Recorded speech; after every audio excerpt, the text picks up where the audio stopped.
Galing sa ulit, so kailangan pa, ang ginagawa ang atong Pastor James will give to us the word of God.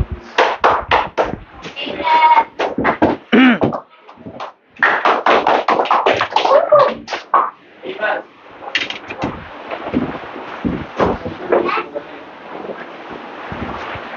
Amen. Thank you. Thank you for that sa very warm welcome. And kasut lang kayo, murag igang.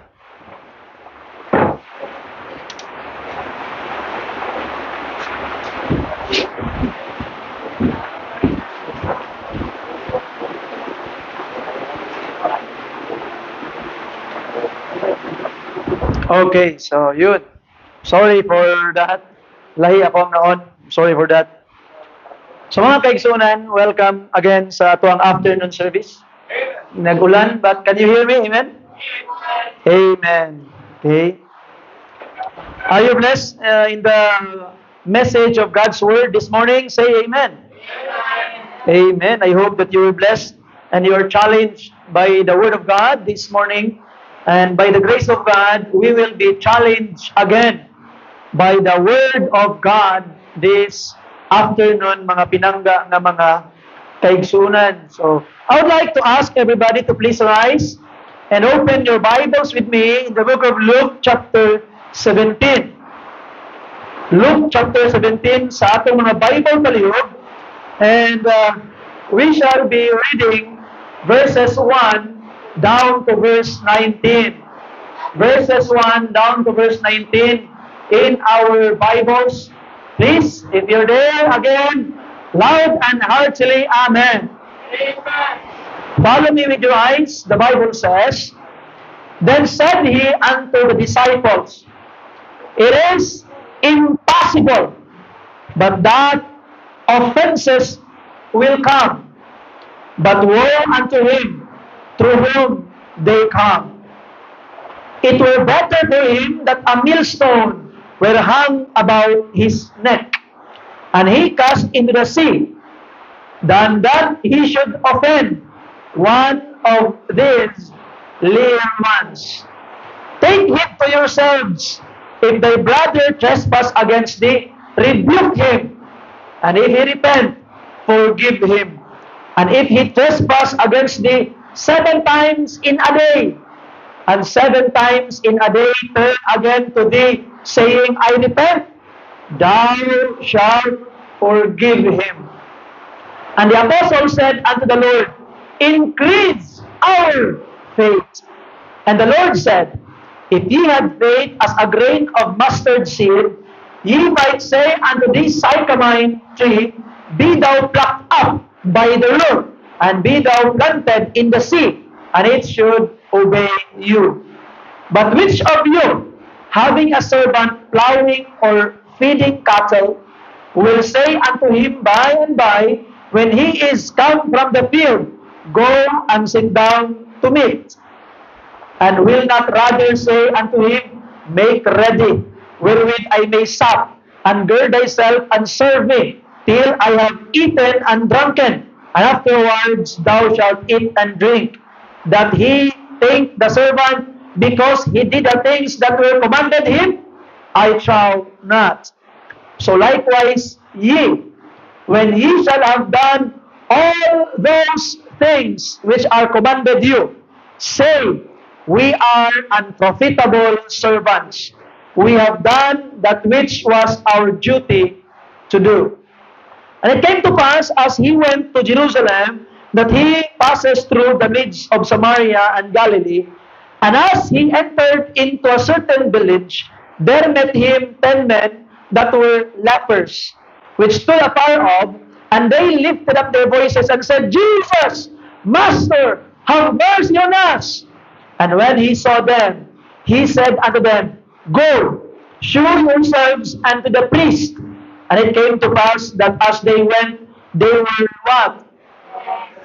And one of them, when he saw that he was healed, turned back and with a loud voice glorified God, and fell down on his face and his feet, giving him thanks. And he was a Samaritan. And Jesus answering said, Were there not 10 twins? But where are the 9? There are not found that return to give glory to God, save this stranger. And he said unto him, Arise, go thy way, thy faith hath made thee whole. Let's pray, Father God. Thank you, Ginoo, sa imong pulong. Imo na pong gamiton to challenge us tonight. I pray that you'd bless, Ginoo, ang amo ang panimbahon. Bless, Ginoo, ang mga kaigsuonan that we will be able to preach the word of God, hear it, and be blessed. I pray, Lord, na you would protect us, you would give wisdom sa imong alagad, Ginoo.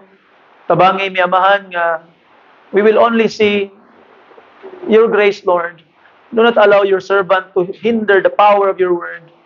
May you bless ang among panimbahon, Ginoo, and even the brothers and sisters who are not with us. We are rooting for them and praying for them, Lord, in Jesus' name. Amen and amen. Palihog, maglingkod kitang tanan.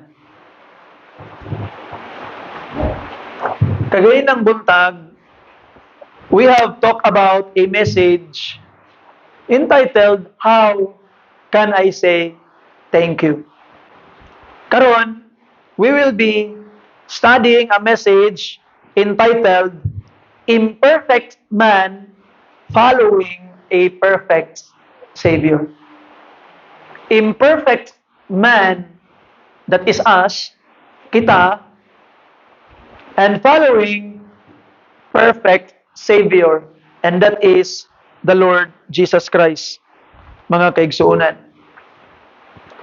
Now, the title even itself, it is a challenge for us. This challenge to be someone like me, daring to follow a Savior like Him. It is a challenge for someone like you to follow a Savior like Him. We wanted to be called followers of Christ, mga sumusunod ni Jesus Christ, but we must realize, mga kaigsuonan, that we imperfect people are trying to follow a perfect Savior. So along the way, di gyud katingalahan nga naa gyud tay mga imperfection, magkalat gyud ta. And there will be a lot of things we will be doing nga mura og unbecoming of someone who is following the Lord Jesus Christ. And the question is, how could I follow this perfect Savior being just as I am? Is it even possible to follow Him? Kaya ba yun ni? Or we will be just be discouraged. Discourage lang ta kay murag ang atong goal kay murag unattainable. Something dili nato gitawag na ma-follow or gitawag na matuman, mga kaigsuonan. But tonight, I want to show you 3 aspects of our lives as we follow our Savior. And by the grace of God, we will be able to better see ourselves following Him. Tulo ka butang lang. As an imperfect sinner person following a perfect Savior, tulo lang kabutang. Ato lang tawon mga pinangga nga mga kaigsunan. I think I can promise you tonight nga dita mo gunitan og dugay. It will be a very short challenge sa ato ang mga kaigsunan. And in these 3 are, number 1, sin, number 2, faith, and number 3, gratitude. Number 1, sin, sala, number 2, faith, and number 3, gratitude. I wanted to limit myself and the message today in these 3 things alone. And please, paminawan ninyo pag-ayo and do consider this. I will be preaching it from my heart. And by the grace of God, mga kaigsunan, ato ni siyang masabtan and ma-apply nato sa atong mga kinabuhi. Kay mga Kristohanon biyata, mga gusto mo sunod o gusto maka-obey kahit papano sa atong perfect Savior. Now, first of all, sin. Sala. Number one, sala. While we are still on earth, na batas kalibutan, sin will really come. Muabot gyud ng sala. Makasala gyud ka igsoon. It will really come.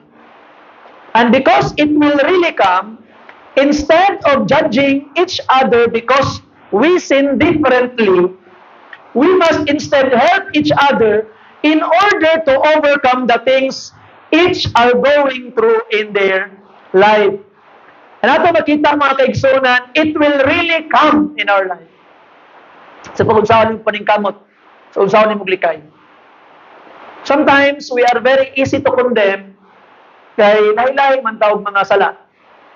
And if we don't have the same sin, we will be condemning the other one. But puros ta mga magkasala. So instead of condemning people because of what they have done in their lives, pray for them and help them overcome. Let us help each other, mga pinangga nga mga kaigsuunan. As what the Bible says in our text, open your Bibles again there sa atong text mga kaigsuunan. Ingon pa sa verse 1, ingon ni Jesus Christ, it is impossible, but that offense will come. Muabot yun siya. Imposible kuno kaayo nga dili moabot ang offense. Offense will really come. Sin will really come. People will really commit sin. Una ang giingon ni Jesus Christ mga kaigsuunan. Sa ato pa, there are a lot of times that we must ask for forgiveness. Pero kabalo ka, no? Ang Ginoo, mupasaylo siya.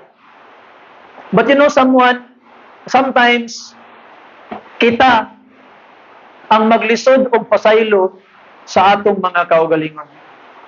That's the problem. No?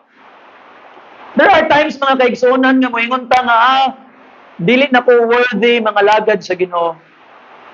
Dili na ko angayan nga mag-serve sa iyaha tungod kay nakahimo ko og dili maayo batok sa Dios. But mga pinangga nga mga kaigsunan, we are always talking about the genuineness of the forgiveness of God. This morning, you have prayed, you came forward, I don't know what did you tell God, but if you came forward this morning, kneeling down, asking forgiveness sa Ginoo sa mga sala nga imong nabuhat, this afternoon, the Lord do not forget, do not remember what sin you have committed. Yesterday, gilimtan niya. Kaya mo maingon sa Bible, di ba? And their sins and iniquities will I? You know the verse, Hebrews chapter 8, verse 12.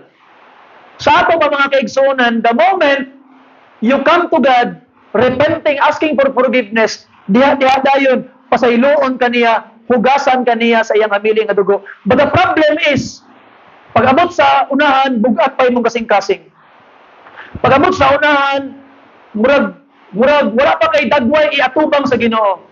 Murag di pa kaganahan musimba, di pa kaganahan mualagad, di pa kaganahan nga makit-an ang imong naong nga magtindog sa atubangan. Why? Because of the guilt in your heart sa sala nga imong nabuhat in the past. Pero igsoon, when you are forgiven, then you are truly forgiven. And we say amen to that.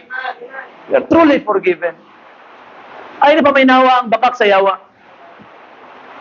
Ang yawa mo ingon, oy, yan, anam po lagi ka diha. Apil-apil na po lagi ka diha. Oy, magkasala ang ka. Nahubog kay kagahapon, naman ka diha. Nahubog ka man kagahapon. Naman ka diha. Naghimo pa man kagdili maayo atong yaging adlaw. Apil-apil ng kadiha, wa man kay angay. Wala ang yawa sa imo. And because of it, mga kaigsunan, your thoughts is going back ang gear. Kung bakana ka, di na lang ko mga lagad ka naman. I am not worthy. Higalay son, kinsa may worthy. Walay worthy. Because offenses will come and we are all sinners, mga pinangga. But ang nakalindot lang, ang kapasayloan sa Ginoo tinuod. Mauna, Now when you come to God, serving Him, know that you are a clean vessel. Know, nagipasaylo na kas Ginoo, no, nga limpyo ka. No, nga dawaton kas Ginoo, dawaton niya ang imong halad, nga naman, gipasaylo na kaniya. You see? Sometimes people are very judgmental. We cannot forgive ourselves. And sometimes people cannot forgive people. Di pasaylo na ang Ginoo, pero ang tao wa pa. Let's avoid that, mga pinangga nga mga kaigsunan. And there is worse than sinning. Napay mas dautan labaw sa pagpakasala. Kaya nga naman, ingon pa ang pulong sa Ginoo, but woe unto them, to Him, through whom they come. So mga pinangga, yes, it is very bad to sin, but it is worse if you are the reason why other people sin. Now karon, naitulog pamagi in my mind today. This afternoon, tulog pamagi nga mahimong ikaw ang mahimong reason nga makasala ang uban. Number one, mga pinangga, especially in the leadership of the church, ginapa sayon ang balaod sa Ginoo. Gihimong sayon baka na bitong okay lang. Okay ra lagi na. Okay ra lagi na.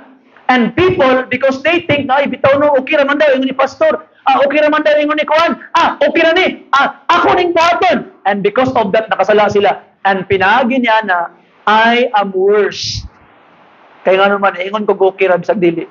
Kay gipasayon na ako ang balaod. Ikaduha, mga kaigsuonan, katopong mga tao nga ilang gipalisod pag-ayo ang balaod. Sobraan pug kalisod. And you know, the children of Israel sa panahon ni Jesus Christ, there are people who are called sinners. Kinsa na yung mga sinners? Katong mga tao nga na-decide sila, di na ako makaya og tuman ang balaod. Dili ko kinahanglan gyud ko trabaho sa Sabado. Kinahanglan gyud ko mamaliglaan ni. Kinahanglan gyud ko nga nakihalubilo sa mga Gentile. Kinahanglan gyud ko nga dili maka-offer kay wala ko nabilin nga kwarta. And those people, naka-decide sila kay lisod kay tumanon ang balaod, di na lang mimutuman, bahala na. And those people are called sinners. Ngano man, because paminaw nila, grabe ka bugat ang balaod, dili na kayang tumanon, kay gipabugat pag-ayo sa mga leader simbahan. So dili pwedeng imong ipagaan, di po pwedeng imong ipabugat, dapat to unsa ang gingon sa Bible maulang to.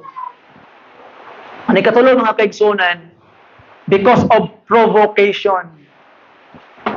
Naman po yung mga tao nga nakasala. Ano nakasala man ka? Kaya gi-provoke siya. Kaya imong gitulod niya makasala siya. Ikaw mo hinungdan. So muna nga, di ta mamikil.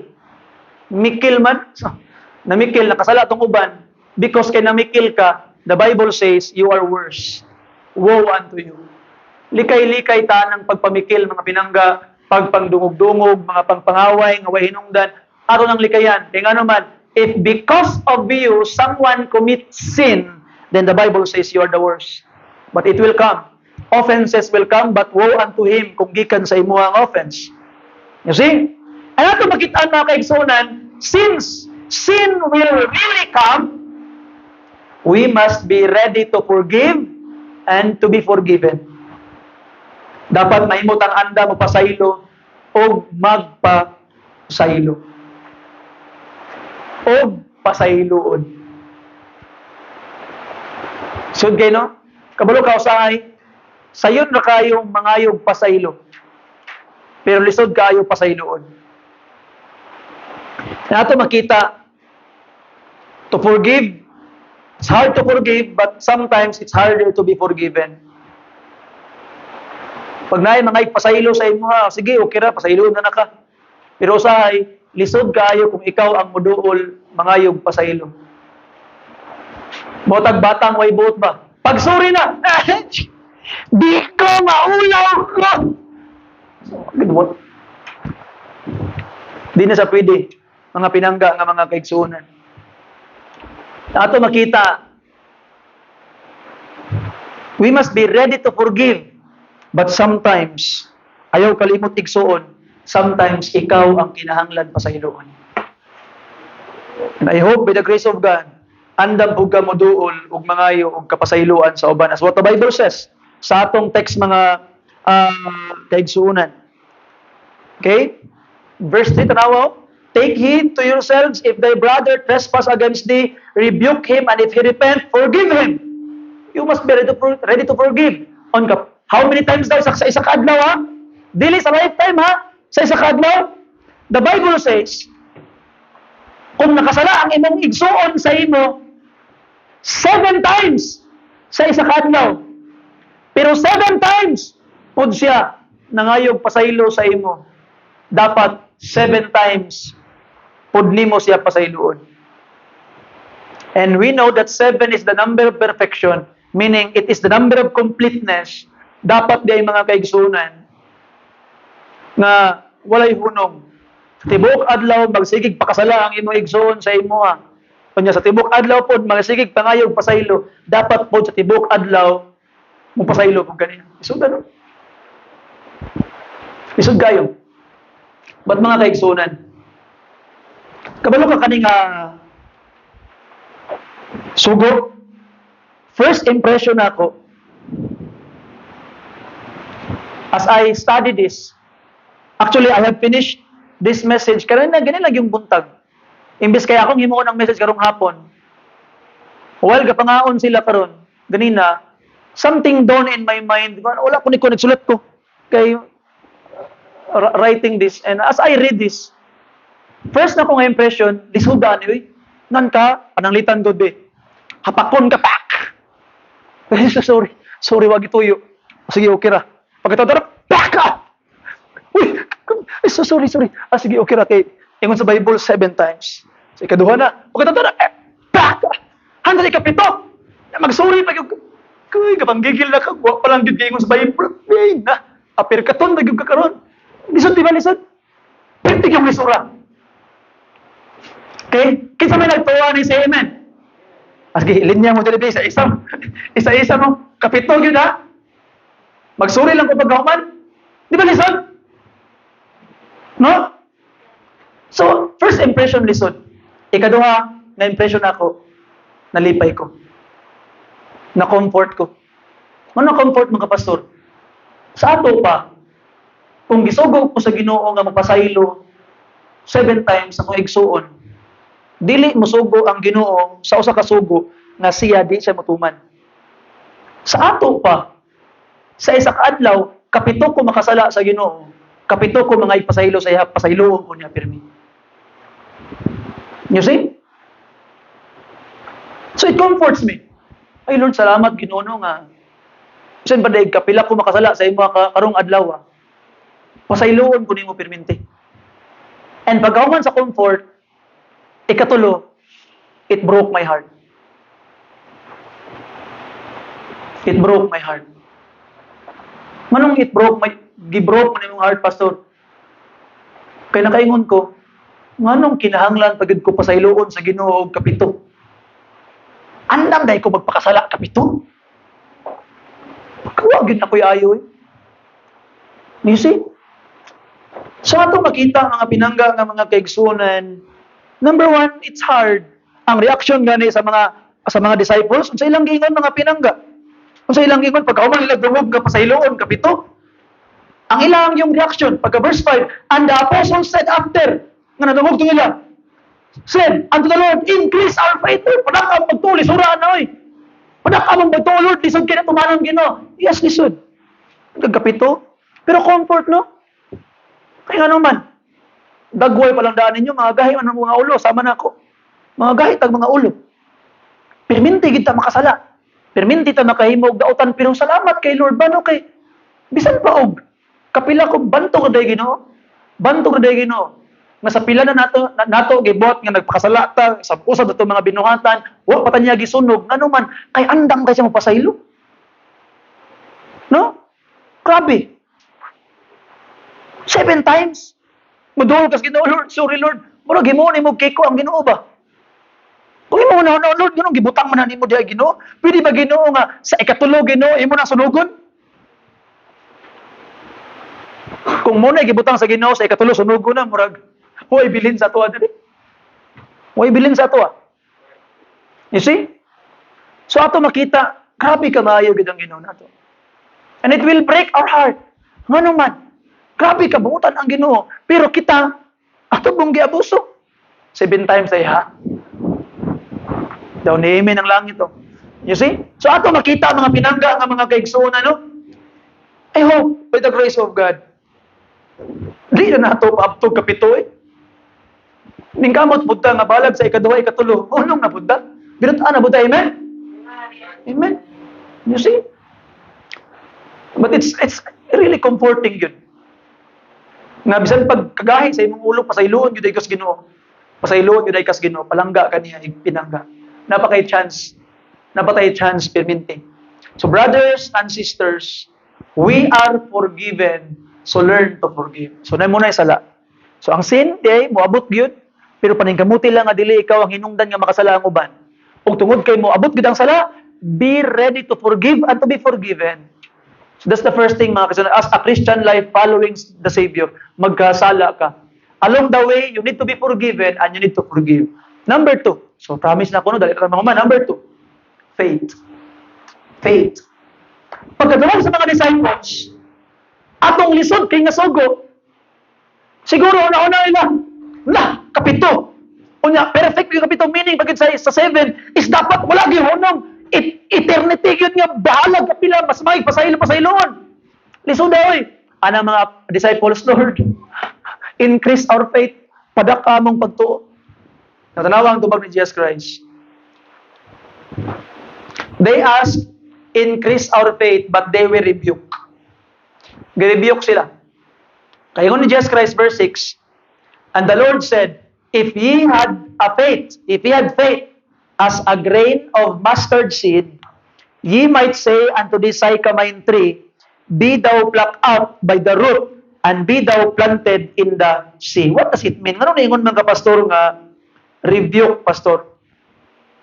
Kaya pag-ingon nila nga, increase our faith, meaning, ang ilang pasabot, the logic behind that statement, meaning, ang ilang ginaingon, Lord, nami gamay nga pagtuo, Ginoo, kani among gamay nga pagtuo, padak Ginoo. So, muna ang logical conclusion, unsay lang pasabot. Nga ingon sila, increase our faith. So, presupposing, nga naa sila gamay nga pagtuo, nga ginahangyo nila ang Ginoo, nga padakon nga pagtuo. Ingon ni Jesus Christ, og naamoy gamay pagtuo. Grabe ka gamay nga pagtuo nga murag lisos mustasa. Kita na mo lisos sa pitsay. Mas similar ana, ang lisos pitsay gagmay kayo. Murag matuldok ka og ballpen nga 1.0 nga ballpen. Pagtuldok nimo, inaana kagamay ang liso. Ug na kuno kay murag isa ka tuldok nga pagtuo ni Jesus Christ na kay gamay nga pagtuo. Kanang gamay nga pagtuo, kaya nimo suguon ang kahoy, ibot sa imong punuan, ambak sa lawod, ubutuman sa imo. You know, bago pa ko na imong Kristohanon, niabre ko sa bintana, anak ko sige, pagtuo eh. Ito ko sa kanang, 2-3 bitaw sa bukid nun, Loy. Ingon sa gitawag nga Bible og nakay pagtuo, ingnon nimo ang bukid, lukso ambak sa laod. Ana ko dito, bukid, lukso ambak sa laod. Tulog din ko. Pagkaugma gilili na ako ditong bukid na pa man. Ana ko, daan ko palagi wa koy pagtuo. Wagi ayo. But Jesus Christ, sige pasabot ni Jesus Christ. Kung nag-ingon mo nga naamoy gamayng pagtuo, unya pagkahuman, ingon mo padaka, dili na mao ang tama nga pagampo. Ang tama nga pagampo, i-exercise na nga pagtuo. Jesus Christ is saying, exercise that faith. Kung tinuot mo nga na'y pagtuo, nagtuo mo nga naamoy pagtuo, exercise na. Gamita. You see, instead of asking, Lord, increase our faith, no, use that faith. Exercise that faith. That's the right thing that you need to do, mga pinangga nga mga kaigsunan. Show it. You see? Show that little faith and ipakita what that can little faith achieve. We are not to say increase our faith. We can answer that prayer ourselves by exercising the faith that we already have. So usahay, natay mga ginapangayo sa Ginoo, pero kita ra day gihapon ang maka-answer. So kanang gusto ka nga mudako imong pagtuo, ang makatubag ana ikaw. Exercise ang pagtuo nga naa ka. Kaya ang pagtuo day mura day sa kanang muscle ba. Kaning muscle gamay, kung gusto ka mudako, mukaon ka og imong exercise gamita. So igsoon, asa man imo gamiton ang imong gamay nga pagtuo karon? Gamita imong gamay nga pagtuo. Ang atong mga pagtuo atong gamiton mga kaigsunan. Increase our faith. You see? Pinagi sa gracias Ginoo, we will be increasing our faith. Unsaon nato na pagpa-increase atong faith, no? Saon ka nato?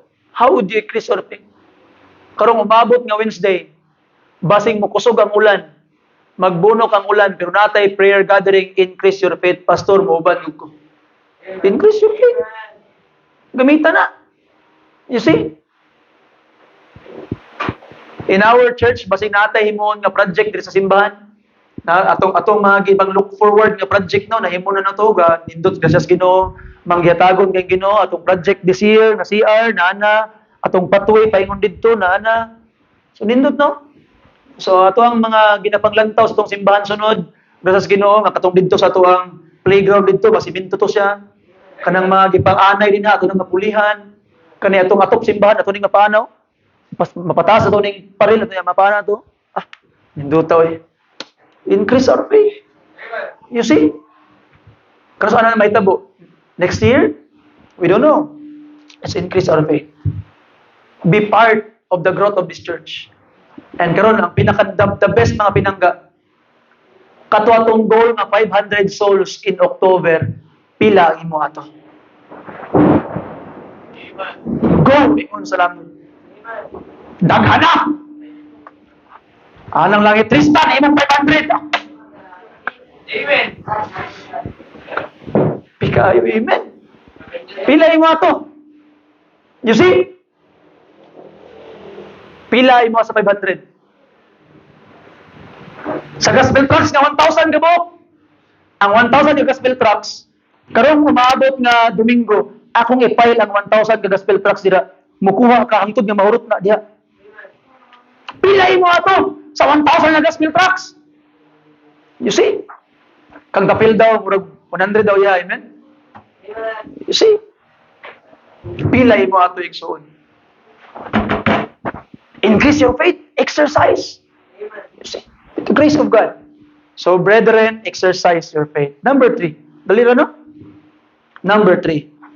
Gratitude. Gratitude. Kaning gratitude ba? Grabe ka issue.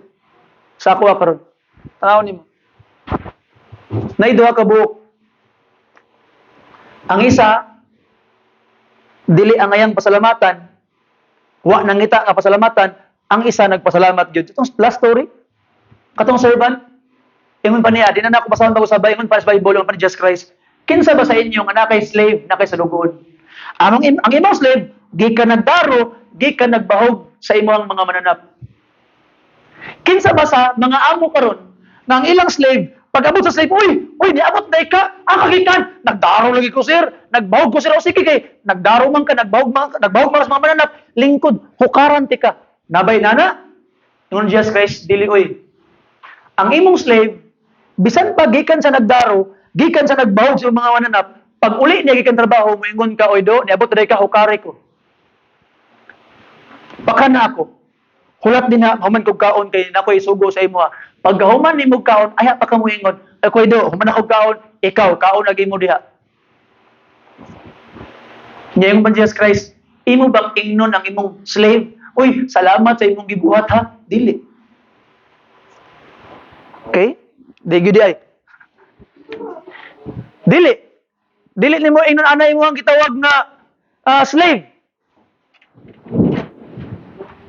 Unsa man ang dapat ingon sa slave ni Jesus Christ?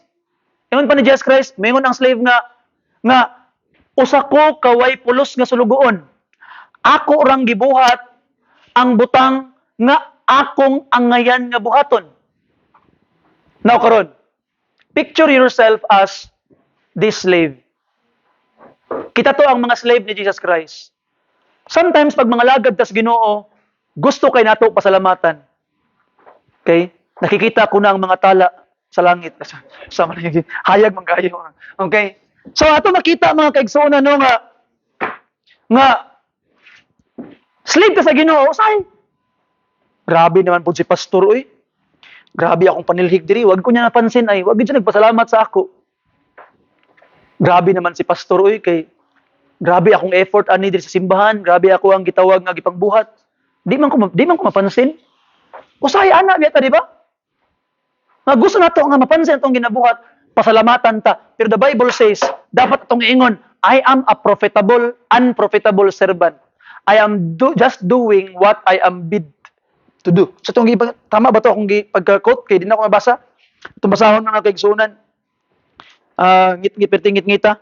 Ingon pa ang pulong sa Ginoo, likewise ye, verse 10, when ye shall have done all those things which are commanded you, say, we're unprofitable servants. We have done that which was our duty to do. Amo lang gibuhat tong among angayan buhaton. So mga pinangga nga mga kaigsoon. You know, there is greatness in service. Sa una, sa diha nga nahimo akong gitawag nga young pastor, bago pa ko nga pastor. Murag feeling na ako ba nga murag karon kay pastor na ko, murag nindot kay nga at least somebody will respect me. Respetaran ta ang tao tawgon gid tag pastor. You see, alam bitaw. But no, I came to realize mga pinangga nga mga kaigsunan that we are not looking for people's applause. We are not looking for people's appreciation. Higala igsuon, ang atong ginapangita o ato yung gusto maangkon is ang pagpalakpak sa atong Ginoo pag-abot sa panahon. Dili sa mga tao. I don't really care today if people will be looking at me when I am working. I don't really care today if somebody will applaud me when I am working. I am working because I am trying to please my Lord. So mga pinangga nga mga kaigsunan, pag muliho ka simbahan, mutrabaho ka simbahan, kada Sabado no, natay tiglimpyo CR, natay tigsilhig, natay tiglimpyo diri, natay do not wait to be appreciated. Do not care if si pastor makakita sa imo ha. Not care if si ma'am makakita sa imo ha. Just do what you do for the Lord. Nga naman, one day, didto ang Ginoo nimo pakpak nimo. Amen. Praise the Lord. Praise the Lord. You see? But mga kaigsunan, the other one, kung kita magtrabaho, di na ta maghulat ng pasalamatan, i-appreciate pang ano man para man is Ginoo. The other one, kung naay buhaton ang Ginoo para sa ato, dapat andam ta mo pasalamat. Amen. You see? Do not wait to be thanked, but be thankful. Kuyawa, no? So ato makita, sa napulo ka buok, leper nga giayo sa Ginoo, isa ra gyud ka buok ni balik. Ningon Ginoo, salamat kay Ginoong Dios. Naulian gyud ko Lord. Gi-glorify niyang Ginoo. He shout with a loud voice ingon pang pulong sa Ginoo. Nisagit sa Lord, salamat Master, salamat Jesus. Giayo gyud ko nimo. Thank you. Grabe ang pasalamat.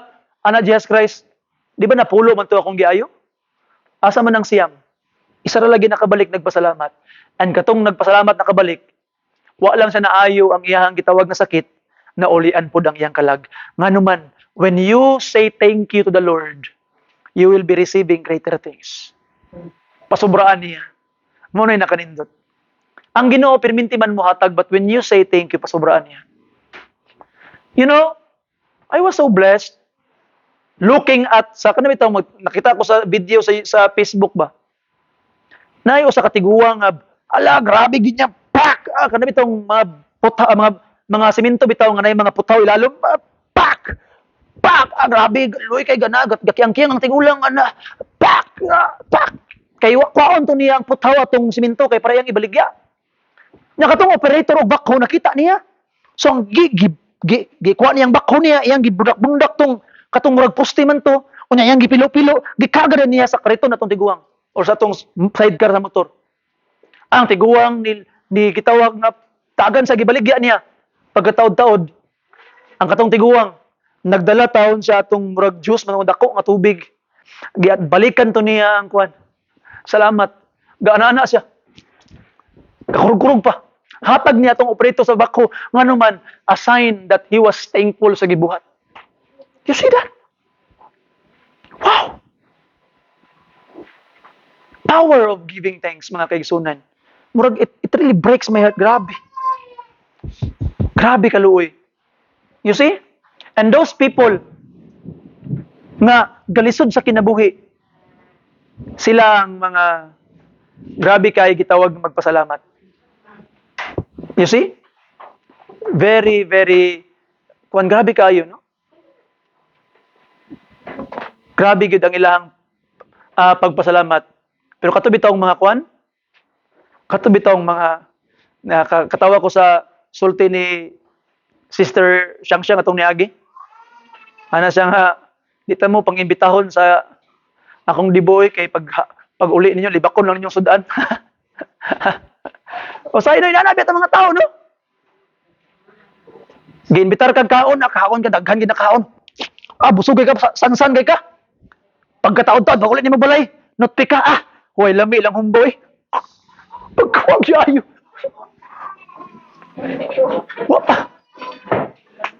Di ba? I can remember sa una, nagpatrabaho akong papa sa Manila. Panday. Unya paghuman, naghatag og Diyos ang ako ang stepmother. Unya tubig ang pares, ana itong mga Tagalog. Bakit walang kulay? Bakit walang kulay? Ngitag kulor. Dapat na kulor ang tubig daw, na juice. So ato makita mga kaigsunan, sometimes dita may mapinasalamaton. But igsoon, while we don't wait to be thanked by people kung natay buhaton para sa ilaha, but if somebody will do something good to us, be thankful. Amen. And if ang Ginoo mo hatag sa imuha, be thankful. So that is our Christian life, mga kaigsunan. Number 1, there is sin. Muabot gid ang sala. Instead of condemning each other, let us help each other overcome. And there are times we must be forgiven and we need to forgive. Number 2, mga pinangga nga mga kaigsunan, we have faith. As we follow the example of our Lord Jesus Christ as our perfect Savior, natay faith. But ay nag-ina nga Lord, increase niya akong faith, Ginoo, para makaya nako. Dili na mayon ang Ginoo. Sige, pawiran na ako ka imong pagtuo. Dako na imong pagtuo. Sige, kaya na imong pagsulay. No. Dili na ang buhaton sa Ginoo. Ang gusto sa Ginoo, mga kaigsunan, katong pagtuo nimo kung kalisod ka, exercise gamita para mo dako. Increase your faith as you follow the perfect Savior. And number 3, mga kaigsunan, sometimes we need to say thank you kay nanginahanglan gyud dagtabang magpatabang tas Ginoo. We cannot survive alone. That's why gratitude is very important, because there are a lot of times we will say thank you kay gitabangan ko nimo Ginoo. And sometimes mga pinangga nga mga kaigsunan, when you serve the Lord, nobody can see you. When you do something good, nobody will applaud you. You see? Wala ka pang tanong ni akong wife. Dito sa Davao sa una, pag maglimpyo ko kanang Bible student ko sa una, mubangon ko alas 3 sa kadlawon, limpyuhan ako akong area. I don't care kung na makita o wala. I will clean it. Sayos buntag. You see? Nga naman, we are not seeking for the applaud of people. I am doing this. Nga naman, this is for the Lord. Para ni sa Ginoo. So I hope by the grace of God, next time we do something, do it for the Lord. Amen? Don't wait for people to thank you, but be thankful if someone will do something for you. Amen? So, akong tapos ng mensahe diri. So, igsoon, I hope na ato ang pagtagad ang atong kinabuhing Kristohanan. By the grace of God, continue serving Him. Continue sa imong pag-alagad sa iyaha. And then, do not look at your pastor. Do not look at somebody sa simbahan. Just look at to Jesus. Tanawa lang si Jesus Christ, mga kaigsunan. Ang atong Dios ang Ginoo man. Sa ato pa, kung masayop ang Ginoo, dito na ka ma-discourage. Pero di man sa masayop. Mauna og masayop ang imong pastor, masayop ang kinsa man sa simbahan, di ka ma-discourage kanu man dili man sila imong Ginoo. Amen? Amen. You see? And if someone is discouraged, ayaw pud pagpa-discourage. Be the one to help them. You see? So, amen ang langit. Palihog mo nitong tanan. Magampo ta. Amahan nga langit nun. Thank you, Lord, sa imuhang kaayo. Sa imong gugma lang kanamo, Lord, bless ang amo ang kinabuhi. Use us more, Lord, for your glory. Empower and bless us, Lord. Gamita pagid mi Ginoo alang sa imong kahimayaan. Salamat Ginoo sa tanan. Let's all have an invitation. So, wala na tayo song siguro. Nita magkanta. I will give you yung mga 5 minutes lang. If you wanted to kneel down, look for a place, ampo sa Ginoo. Wherever you are, in your seats, you can kneel down to God. Lord, kinahanglan ako ka Ginoo. Lord, tabangi ko Ginoo that usa ko ka makasala nga tao, gusto mo sunod sa perpekto nga manluluwas. So Lord, please, help me to follow. Help me to obey. Help me to be a blessing. So come now to the Lord Jesus Christ. And I hope by the grace of God, ang mensahe i-apply nimo sa imong kinabuhi. Imong gamiton na ikaw mismo mo follow ug mosunod sa iya.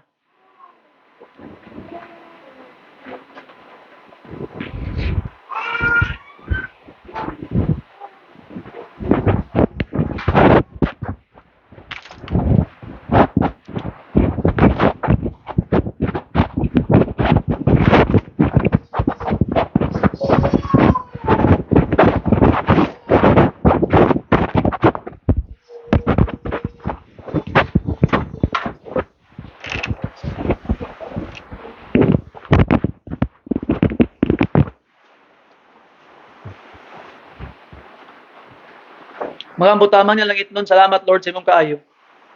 Salamat sa imong gugma, alang kanamo Ginong Dios. May you bless the preaching of your word, that those words found a dwelling place in our hearts. Bless Ginoo, nagkusog ang ulan naman, lain ang panahon, but Lord, protect us. Bless and empower us, Lord, kay mi mabuhat Ginoo kung dili ka mauban og bless sa mo amahan. Tabangi mi Ginoo nga ikaw among mahimaya, ikaw among pasidunggan Ginong Dios, ug ikaw Ginoo ang among matagaan gyud og kanang dakong pasigarbo sa mga kinabuhi. Thank you Lord for the protection that you will be giving to us as we continue our lives. Lord bless in Jesus precious name. Amen. Thank you and God bless you. You are dismissed. Magbulat daw sa ba?